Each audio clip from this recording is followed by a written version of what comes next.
ushlab turamiz.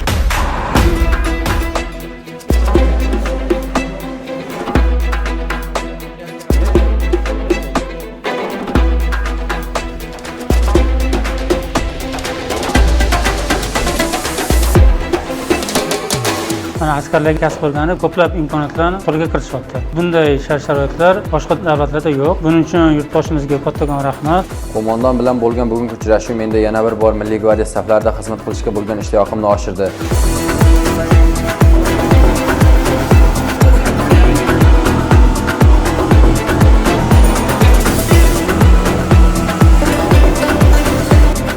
Bugungi kunda Milliy gvardiya saflarida muddatli harbiy xizmatni o'tayotgan yoshlar xizmatni ta'lim va kasb bilan uyg'unlashtirmoqda.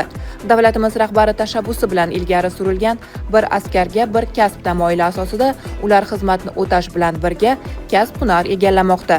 Bundan tashqari oliy ta'lim muassasalariga kirish test sinovlarida o'z bilimlarini sinab ko'rmoqda. Yaratilayotgan bunday imkoniyatlar yoshlarning har tomonlama kamol topishi, xizmatdan so'ng jamiyatda munosib o'rin egallashi hamda malakali mutaxassis bo'lib yetishiga xizmat qilmoqda.